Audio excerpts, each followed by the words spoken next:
সাবাতু ইদুল্লুহুমুল্লাহু ফি জিল্লিহি, সেই কিয়ামতের ময়দানে যেদিন মানুষ ত্রাহি ত্রাহি করবে, একটু ছায়ার জন্য আপনার মাথার উপরে সূর্য থাকবে, আপনার 1 মাইল উপরে সূর্য থাকবে। সেই দিন মানুষ আপন ঘামে ডুবে হাবুডুবু খাবে।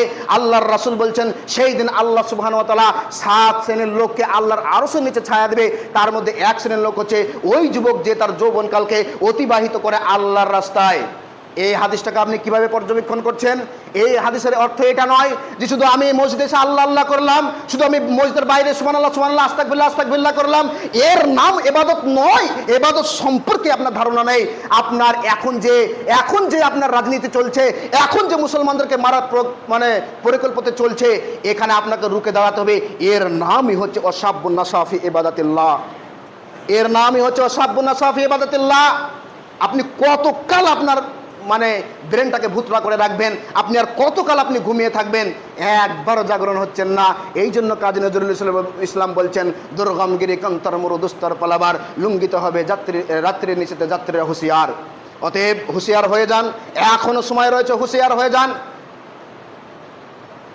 দ্বিতীয় নম্বর হচ্ছে আপনার বাদ্যযন্ত্র নিয়ে ব্যস্ত থাকবে যুবকরা। দ্বিতীয় নম্বর হচ্ছে তারা বাদ্যযন্ত্র নিয়ে ব্যস্ত থাকবে। আল্লাহ সুবহানাহু ওয়া তাআলা বলছেন সূরা লুকমান সূরা নম্বর 31 আয়াত নম্বর 6, আল্লাহ সুবহানাহু ওয়া তাআলা বলছেন ওয়া মিনান নাসি মান ইয়াশতারি লাহুল হাদিস লিইউদিল্লা আন সাবিলিহি আল্লাহ সুবহানাহু ওয়া তাআলা বলছেন বিগাইরি ইলম। আল্লাহ সুবহানাহু ওয়া তাআলা বলেন সূরা লুকমান 31 নম্বর সূরা 6 নম্বর আয়াত, আল্লাহ কি বললেন? ওয়া মিনান নাস, এমন কিছু মানুষ যারা যুবকদেরকে পথভ্রষ্ট করার জন্য কিছু বাদ্যযন্ত্র আবিষ্কার করবে, কিছু বাদ্যযন্ত্র আবিষ্কার করবে। কোরআন বলে দিয়েছে আজ থেকে 1450-15 বছর আগে। কোরআন পড়ুন, কোরআন বুঝুন, তারপরে তো আপনি বুঝতে পারবেন। আজ থেকে 1450 বছর আগে আল্লাহ রাসূলের মাধ্যমে বলে দিয়েছেন যে এমন কিছু মানুষ যারা এই ইসলামকে ছোট করার জন্য, ইসলামকে খাটো করার জন্য, ইসলামকে ধূলিসাৎ করার জন্য এরা কিছু পরিকল্পিত চালাবে। আর 1 নম্বর পরিকল্পিত, এরা যুবককে ইসলাম থেকে দূরে সরে রাখবে।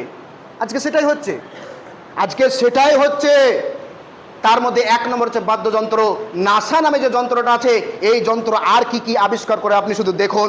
আল্লাহ সুবহানাহু ওয়া তাআলা বলছেন এমন দিন আসবে যুবকদেরকে ইসলাম থেকে সরিয়ে নেওয়া হবে। আজকে প্রত্যেকটা যুবক মোবাইলে আসক্ত, মোবাইলে ঘন্টার ঘন্টা টাইম ইনভেস্ট করছে, কিন্তু নামাজে সে আসতে পারে না।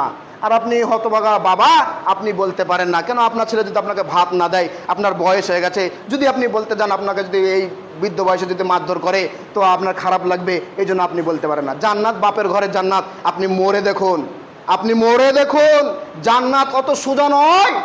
আপনি ভাবছেন শুধু জান্নাত চলে যাব, ঠকাটা ঠুকে দিলে আমার জান্নাত চলে যাব। বাদ্যযন্ত্র আজকে যুবকদেরকে আসক্ত করেছে, এটা আমি বারবার বলে থাকি। আল্লাহ তাবারক ওয়া তাআলা বলছেন যে এমন একটা সময় আসবে বাদ্যযন্ত্র যুবকদেরকে অনেক দূরে রেখে দেবে ইসলাম থেকে।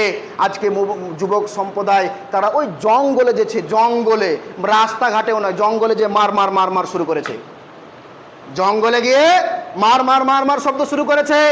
আপনি বলুন ইসলাম কোথায় গিয়েছে? এই ইসলাম এসেছে যুবকদের মাধ্যমে। আজকে সেই যুবক কই? সব বয়স্ক আপনারা নামাজ পড়তে আসেন, যাই বা 5-7টা আসেন, সব বয়স্ক। কটা যুবক ছেলে আপনাদের আছে? আপনি কি বলতে পারেন না অকুজো বাবা?